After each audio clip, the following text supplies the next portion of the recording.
नमस्कार दोस्तों, हम लोग देख रहे थे सीटेट जुलाई 2024 के लिए सोशल साइंस में प्रीवियस ईयर के क्वेश्चन। तो चलिए उसी सीरीज को आगे बढ़ाते हुए नेक्स्ट क्वेश्चन देखते हैं। निम्नलिखित कथनों पर विचार कीजिए। ऑप्शन ए है, गंगा और इसकी सहायक नदियों के किनारे नगरों का विकास 2500 वर्ष पहले हुआ था। वह स्थान जहाँ सर्वप्रथम चावल उगाया गया था वह बिंद के उत्तर में था। तो मित्रों ध्यान में रखेंगे, गंगा और इसकी सहायक नदियों के किनारे नगरों का विकास 2500 वर्ष पहले हुआ था, जो बिल्कुल सही है। वह स्थान जहाँ सर्वप्रथम चावल उगाया गया था वह बिंद के उत्तर में था, तो ये भी क्या है, सही है। मित्रों ध्यान में रखेंगे, उत्तर प्रदेश में सबसे पहले जो चावल उत्पादन किया गया था वह कोल्डिहावा से मिला है, सच। तो ये कोल्डिहावा कहाँ पर है, तो इलाहाबाद में है, जो बिंद के उत्तर में है। तो ये दोनों क्या हैं, सही हैं। तो सही उत्तर होगा ऑप्शन 3, ए और बी दोनों सही हैं। नेक्स्ट क्वेश्चन देखते हैं। निम्न में से कौन सा कथन सत्य है। पहला है, सुलेमान और किरथर पहाड़ियों पर लगभग 8000 वर्ष पहले गेहूं और जौ का उत्पादन किया गया। दूसरा है, उत्तर पूर्व में गारो तथा बिंद के दक्षिण में कृषि का विकास हुआ। तो पहला उत्तर क्या होगा, सही होगा, जो कि दूसरा गलत है। तो सही उत्तर क्या होगा, ऑप्शन ए। नेक्स्ट क्वेश्चन देखते हैं। निम्नलिखित कथनों पर विचार कीजिए। पहला है, सिंधु एवं उसकी सहायक नदियों के आसपास नगरों का विकास लगभग 4700 वर्ष पहले हुआ। दूसरा कार्य है, गंगा एवं उसकी सहायक नदियों के किनारे तथा समुद्र तटीय इलाकों में नगरों का विकास लगभग 2500 वर्ष पहले हुआ। तो मित्रों ध्यान में रखेंगे, सिंधु और उसकी सहायक नदियों के किनारे नगरों का जो विकास हुआ था वो 4700 वर्ष पहले हुआ था, तो ये सही है। दूसरा कार्य, गंगा और इसकी सहायक नदियों के किनारे तथा समुद्र तटीय इलाकों में भी नगरों का विकास 2500 वर्ष पहले हुआ था, ये भी क्या है, सही है। तो ए और बी दोनों सही हैं। तो सही उत्तर होगा ऑप्शन 4। नेक्स्ट क्वेश्चन देखेंगे। गर्तावास के संबंध में सत्य है। पहला है, गर्तावास के अंदर और बाहर दोनों ही स्थान से आग जलाने के साक्ष्य मिलते हैं। दूसरा कार्य है, गर्तावास का साक्ष्य बुर्जहोम से मिलता है। तो मित्रों ध्यान में रखेंगे, गर्तावास तो पहले ये जान लें कि होता क्या है। तो गर्तावास वो होता था जो मिट्टी को खोद करके उसके अंदर घर बना करके लोग रहते थे और सीढ़ी के माध्यम से उसके अंदर जाते थे।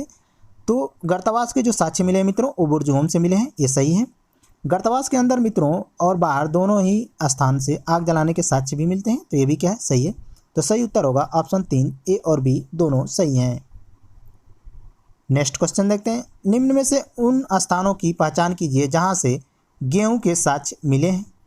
पहला है गुप्तकराल, दूसरा है बुर्जहोम, तीसरा है मेहरगढ़ और चौथा है चिनाब। तो मित्रों ध्यान में रखेंगे, गुप्तकराल से भी गेहूं के साक्ष्य मिले, बुर्जहोम से भी मिले हैं, मेहरगढ़ से भी मिले हैं और चिनाब से भी मिले हैं। तो सही उत्तर होगा ऑप्शन 4, ए बी सी और डी चारों क्या हैं, सही हैं। नेक्स्ट क्वेश्चन देखते हैं। निम्न में से कौन सा युग्म सुलेमित नहीं है। पहला कार्य है, पटने से शुतुरमुर्ग के साक्ष्य मिले हैं। तो मित्रों ये क्या है, सही है, पटने से हमको शुतुरमुर्ग के साक्ष्य मिलते हैं। दूसरा कार्य है माइक्रोलिथ। तो माइक्रोलिथ उच्च पाषाण को मित्रों नहीं कहते हैं, मध्य पाषाण को माइक्रोलिथ कहा जाता है। कुरनूल से मित्रों हमें भस्म के साक्ष्य मिलते हैं, तो ये भी क्या है, सही है। तो पूछा है कि सुलेमित कौन सा नहीं है, तो सही उत्तर होगा ऑप्शन बी आपका सही उत्तर होगा। नेक्स्ट क्वेश्चन कह रहा है, निम्नलिखित में से कौन सा कथन सत्य है। पहला ऑप्शन है, बसने की प्रक्रिया से तात्पर्य मनुष्य द्वारा खेती और पशुपालन का आरंभ से। तो ये क्या है, सही है। मनुष्य द्वारा उगाई जाने वाली पहली फसल गेहूं और जौ है। तो मित्रों ये भी क्या है, सही है। तो सही उत्तर होगा ऑप्शन 3, ए और बी दोनों सही हैं। अगला प्रश्न देखते हैं। मेहरगढ़ से प्राप्त साक्ष्यों के संबंध में निम्नलिखित कथनों पर विचार कीजिए। पहला है, यहाँ के लोगों के द्वारा मृत्यु के बाद जीवन को मानने का साक्ष्य मिलता है। तो ये क्या है, सही है। दूसरा कह रहा है कि मेहरगढ़ से चौकोर और आयताकार घरों के अवशेष मिले हैं जो अस्थायी आवास की ओर संकेत करते हैं। तो ये भी मित्रों क्या है, सही है। तो मित्रों इसमें ए और बी दोनों सही हैं। मित्रों मेहरगढ़ में ये माना गया है कि मृत्यु के बाद जब कोई मरता था तो उसको गड्ढे में जब दफनाया जाता था तो उसके साथ बकरी को भी दफना दिया जाता था। ये होता था कि ये मृत्यु के बाद भी ये क्या करेंगे, खाएंगे उसको और अपना आगे जीवन व्यतीत करेंगे। तो मृत्यु के बाद मेहरगढ़ में क्या होते हैं, जीवन को मानने का भी साक्ष्य मिलता है। नेक्स्ट क्वेश्चन देखते हैं। आरंभिक समाज के लोगों द्वारा अनाज का उपयोग निम्नलिखित के रूप में किया जाता था। पहला है, बीज के रूप में, खाद के रूप में, भंडारण के रूप में और उपहार के रूप में। तो मित्रों इसमें चारों ऑप्शन क्या है, सही है। तो सही उत्तर होगा ऑप्शन 4। नेक्स्ट क्वेश्चन देखते हैं। निम्नलिखित में से कौन सा लक्षण नवपाषाण काल से परिलक्षित नहीं था।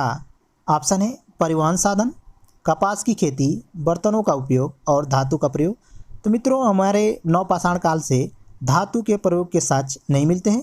धातु के प्रयोग का साक्ष्य मित्रों ताम्र पाषाण काल में मिलता है। तो मित्रों थे सीटेट से संबंधित प्रीवियस ईयर क्वेश्चन। मिलते हैं अगले वीडियो में, तब तक के लिए नमस्कार।